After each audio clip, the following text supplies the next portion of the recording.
Hey dudes, I'm Hilah, and today on Hilah Cooking we're making crostini, or specifically 3 different crostini recipes. If you don't know what it is, it's like a little toast with some stuff on top of it. It's Italian for a little toast, actually, and it's a great snack or appetizer or snackatizer.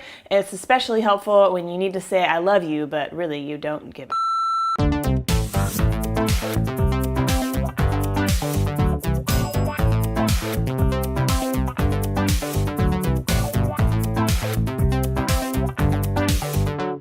Okay, you'll need a baguette. That's what this looks like, not a dildo.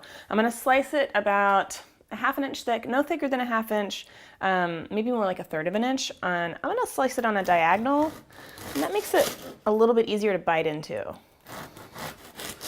And the reason I was saying this is good for, if you don't really care that much, you can totally care if you want to, but it's good to use, you can use stale bread for this, and you can really kind of top it with any kind of combination of things that you have in your pantry.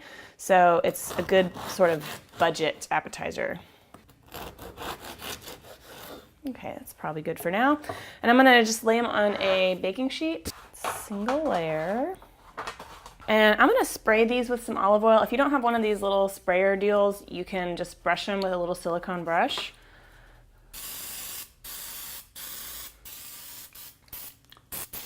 Oh, I shouldn't have done that. I was making a perfume joke, but I think I got grease in my hair. Okay, I'm gonna put these in a 400-degree oven for 6 to 10 minutes until they're nice and toasty. Oh wait, I forgot. I'm gonna sprinkle a little bit of salt on them first. And then for the savory ones, I'm gonna add a little bit of pepper too. You could do a little bit of pepper on a sweet one also, that might be fun. A little surprise. Okay, now I'm gonna put them in the oven for 6 to 10 minutes. All right, we're gonna start by making our spread for the vegan one. I'm gonna use some avocado as the base for this. Other ideas, you could use like hummus or pesto. I did a kale pesto recipe a while back that would be really good.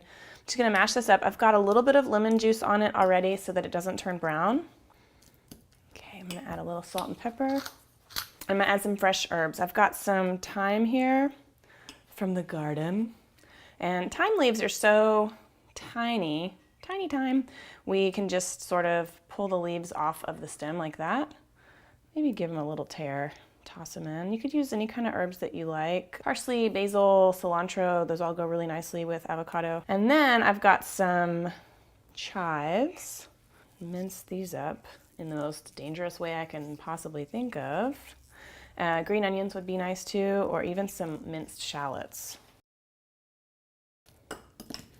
So there's our avocado spread. I'm gonna put this on the crostini with some Kalamata olives and some sprouts, but for now it's done, so I'm gonna set that one aside and work on the next one, which is a hot ham spread. So I've got some shredded, grated, whatever, Swiss cheese here. You could use cheddar cheese. I'm gonna add about a 1.5 tablespoons of mayonnaise and some Coleman's mustard. I like this one because it's really spicy without being like horseradishy. Although horseradish would be good too. I'm gonna mix this up. You just want it moist enough so that the cheese kind of sticks together. That looks good. Again, with the salt and pepper. And a lot of times Swiss cheese is lacking in salt, so definitely make sure you salt that one pretty good.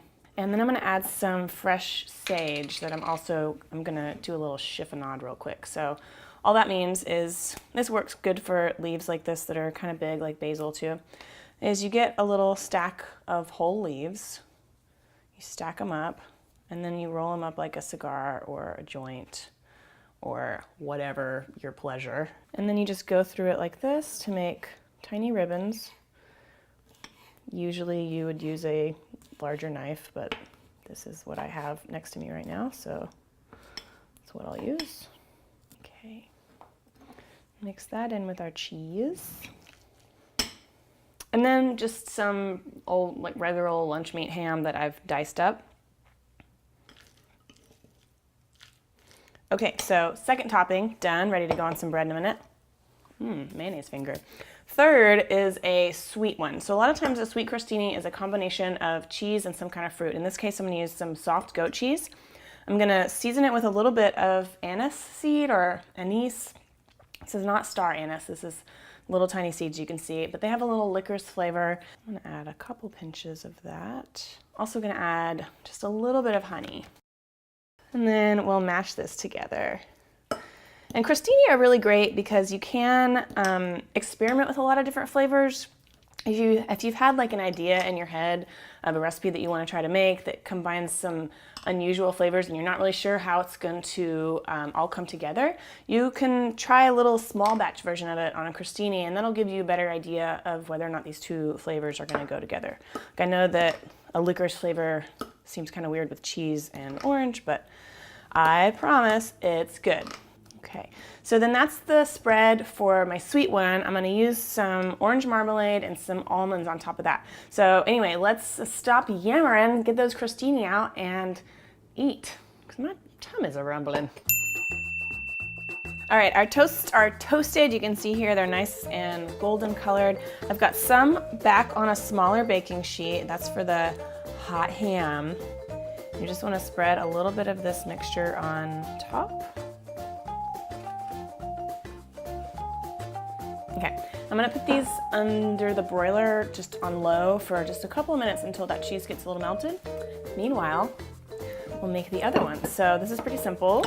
I'm sure you can imagine. For these, I'm just gonna spread with a little bit of our beautiful, healthy avocado mixture. Top with a couple Kalamata olives. There, it looks like little eyeballs. That's pretty adorable. Boop.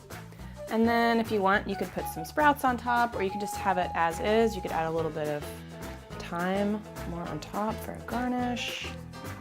I like these little snow pea sprouts. There's those. Cute. And then for the sweets, spread with a little bit of our goat cheese. And it helps if your cheese is at room temperature and not to use a fork. Don't use a fork to spread. Use a knife. That's what smart people do.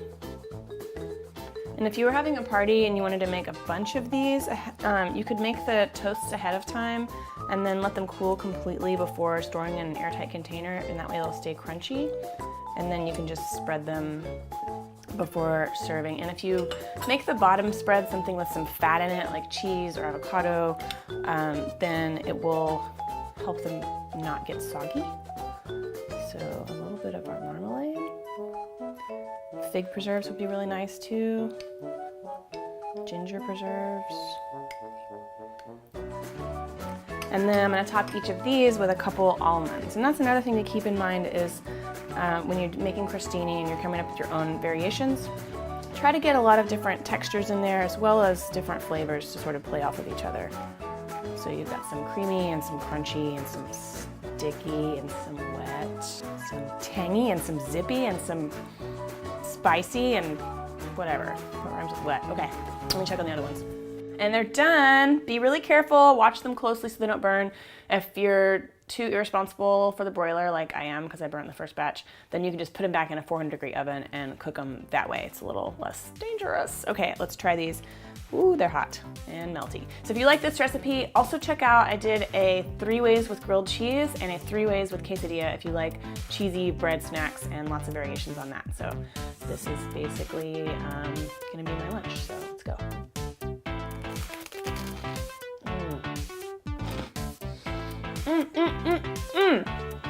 Cheese and bread are my favorite things. Oh man, I hope you try this. Please leave a comment, give me a thumbs up, don't forget to subscribe. And also, printable recipes are always available at hilahcooking.com. Okay, bye, thanks for watching.